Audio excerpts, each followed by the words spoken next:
Baik, saya akan menjelaskan materi saya tentang pusat laba.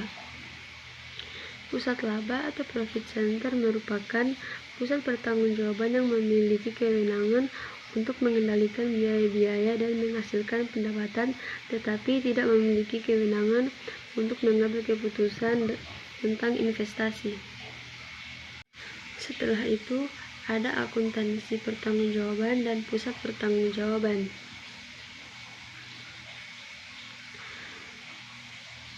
Akuntansi pertanggungjawaban merupakan sistem yang mengukur berbagai hasil yang dicapai oleh setiap pusat pertanggungjawaban menurut informasi yang dibutuhkan oleh para manajer yang digunakan untuk mengoperasikan pusat pertanggungjawaban mereka. Sedangkan pusat pertanggungjawaban merupakan organisasi yang dipimpin oleh seorang manajer yang bertanggung jawab terhadap aktivitas yang dilakukannya. Kemudian ada laba dan pusat laba.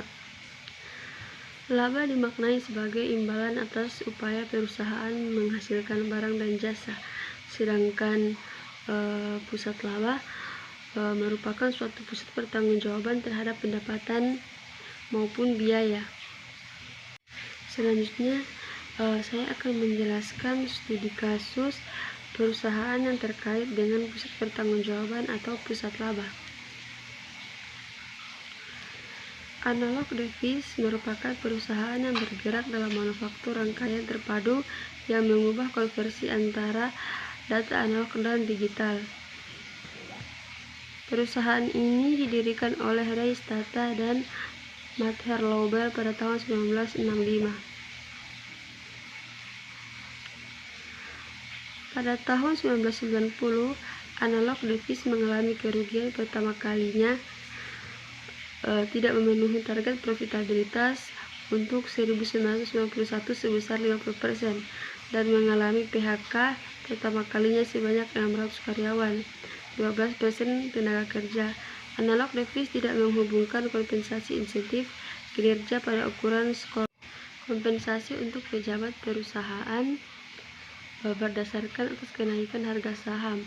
Kompensasi bagi semua karyawan lainnya didasarkan pada kombinasi berbobot sama dari dua faktor, pertumbuhan pendapatan perusahaan dan laba operasi untuk perusahaan sebelum pajak. Setelah itu dilakukan analisis. Perusahaan Analog Device menanggapi krisis keuangan tersebut. Analog memutuskan untuk menggeser strategi fokus pada bidang SUC menjadi lebih menekankan pada pertumbuhan SPLIC dan DSPIC. Pada tahun 1996, strategi Analog Device adalah menjadi pimpinan teknologi. Perusahaan ingin menjadi produsen pertama yang menanamkan produk baru dengan fitur kinerja superior. Analog Device adalah salah satu pemasok terbesar pada produksi SUC. Strategi Analog Device pada tahun 1996 mengembangkan bisnis SUC tradisional menjadi pemasok utama untuk DSPIC, mengejar peluang pertumbuhan untuk level signal processing. Perusahaan Analog Device memberikan kompensasi untuk pejabat perusahaan manajer berdasarkan atas kenaikan harga saham, sedangkan untuk kompensasi bagi semua karyawan lainnya didasarkan pada kombinasi berbobot sama dari dua faktor,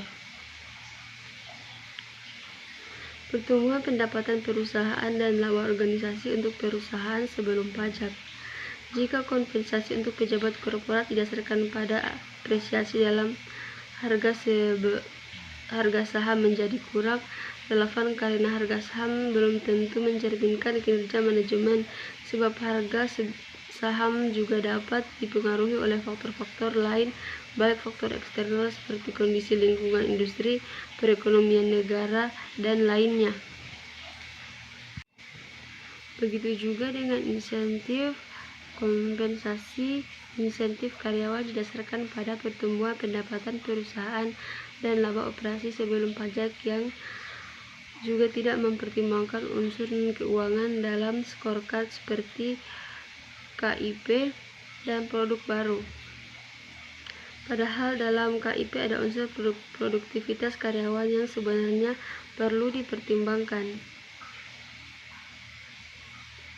Terkait dengan kinerja karyawan yang mempengaruhi besar-kecilnya pemberian kompensasi insentif karyawan.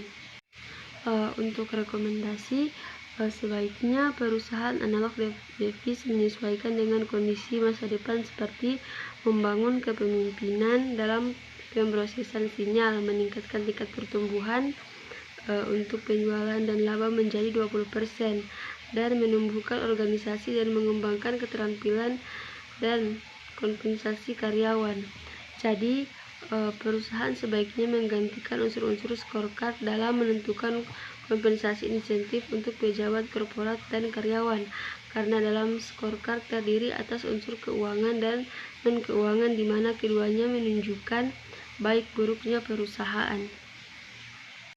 Maka kesimpulan dari studi kasus ini adalah akuntansi bertanggungjawaban merupakan akuntansi khusus yang digunakan untuk mengevaluasi kinerja manajer tiap unit dalam suatu perusahaan. Pada akuntansi bertanggungjawaban diharapkan manajer dapat menilai tanggung jawab dan mengukur bahwanya secara objektif sehingga dapat mencapai tujuan perusahaan.